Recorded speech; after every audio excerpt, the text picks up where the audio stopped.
Again, so leaving home, I think for the last time. The next time I'll be here will be in 3 months' time. Finished everything, bags packed. Feel a bit overwhelmed by emotions. No, I'm kidding.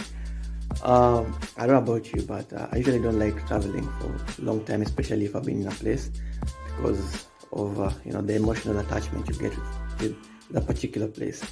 The journey is about to start. Excited? Yes, up. So currently at the train station, waiting for the lifts to go up to the platform so that I can board my train to the airport. Hello guys. So yeah, I've arrived at Portsmouth South Sea train station. This is where I'll board my train to Gatwick Airport. I've never been to Gatwick Airport. Every time I travel in and out of the UK, I usually use Heathrow. So this is my first time in Gatwick, and I'm really excited to be there and see, how it is and how different it is from Heathrow. Airports provide one of the best architectural designs in the world. So interacting with as many as possible provides you, say, as a civil engineer or an architect, something to, get inspiration from. My train will be in the next 15 minutes. And it's raining. It's starting to rain. Typical British weather. Yesterday it was the hottest day in June. Then today it's raining. So anyway, that's here not there, neither here or there. So I'm ready for the train journey. It will be about, I think, 45 to an hour's train journey to the airport. Then check in, get the plane and move. So see you then. While booking the train, I ensured I had between 2 to 3 hours insurance, just in case the train delayed or I ran into something while commuting between my home and the airport.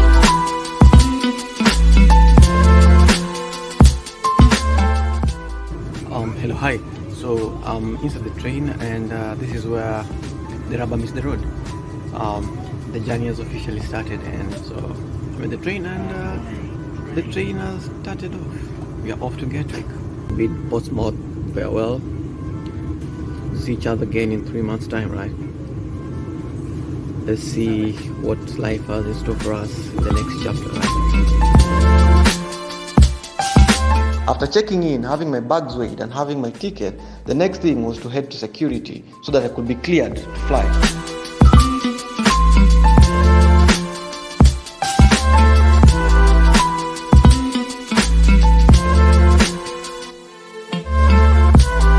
As a tradition, every time I travel out or into a country, I try to buy books.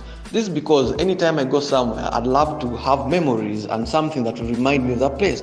And what a better way to be reminded of a place than to have a good book that will resonate well with it. On this occasion, I chose to buy 4 books, and I hope that during the summer and while I'm doing my internship, I'll be able to go through them and learn something from them.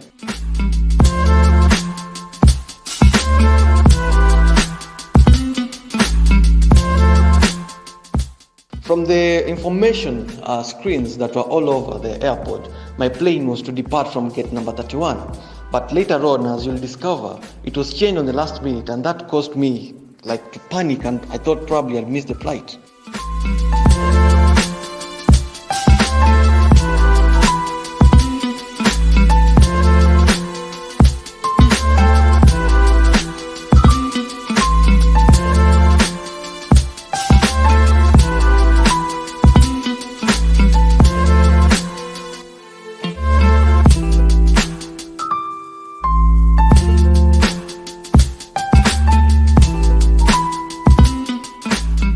As I arrived at gate number 31, I noticed something. The seats were peculiarly very empty compared to the lines that I saw when I was trying to check in.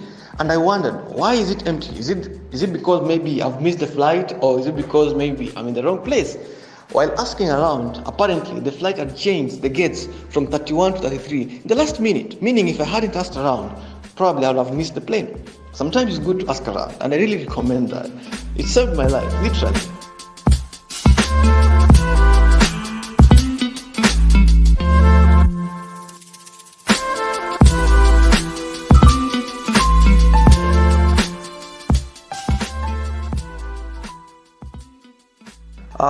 We took off quite well.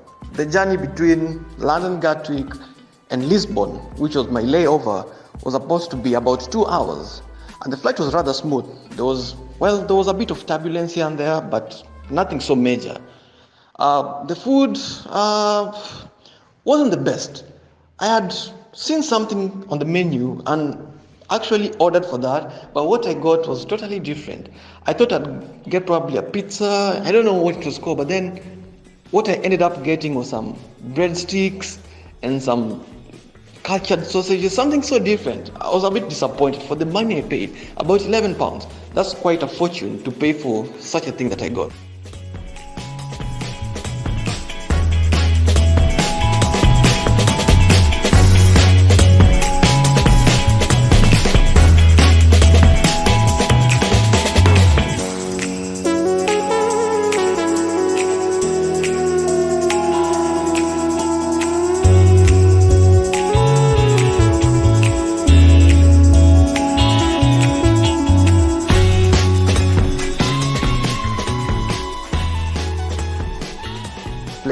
We had to take those shuttle buses so that we could be taken to where the plane was parked. It wasn't like parked. Remember, like in London where we just walked into the plane? No, in Lisbon we had to take the shuttle buses, which was rather crowded.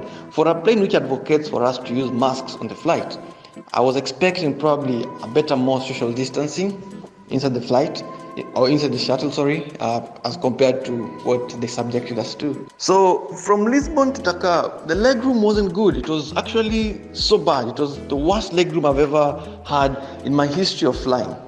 It was so bad that I don't consider myself extremely tall. I think I'm just an average, normal person's height. But then I had to sit with my legs apart. It sounds funny, yeah, but I had to sit with my legs apart so that at least my legs could be having some room. So much as, yes, this is still budget airline, but for some reason we were provided for food.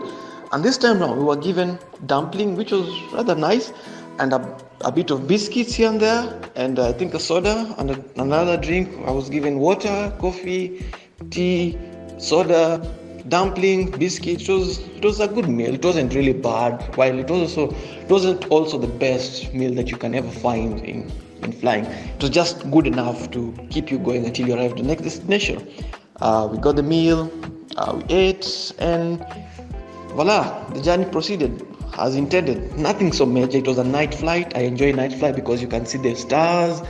If you're lucky enough, you can see the moon. Sometimes you can see another aeroplane from the other side, flying next to you. Yeah, I've ever seen that. It wasn't a night flight really, but I saw a plane flying on the other, like if you look out of the window, you could see another one. So on this occasion, I wasn't lucky to see that, but I saw the stars and it was really, really nice. It was a really nice view, and I really hope everyone can be able to see such a view. I arrived in Dakar at around 1 a.m. on Sunday 19th. It was very hot. It was around 28, 29 degrees Celsius. Well, I like hot weather, but then I think that was a bit too much. So we went through the security checking, and I ran into a very, very big problem. So the security guys, the policemen working, I think the immigration officers, let me call them that, who work in the airport, didn't speak English, and I didn't speak French. So they were asking me for my address, but I couldn't comprehend that is what they were asking for. So for some reason they thought probably I'm an illegal immigrant or I'm up for something illegal, because I can't communicate properly where my address where I'll be living.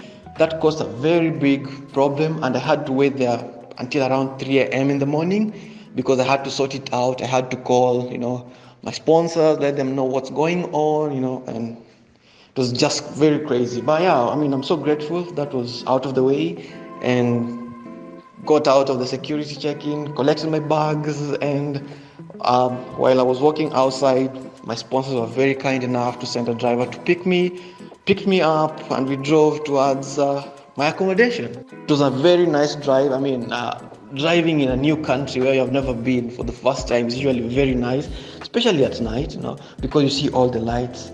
And for me, it was really, really nostalgic. I love history, and I love like reading about historical places. And one of the places that I loved reading about while I was schooling, my basic education, were the communes, the French communes in Senegal. So when Senegal is a former French colony, and while the French people were colonizing this place, they created three communes. One of them was Dakar, another one was called Fisk, and the other one was called Saint Louis.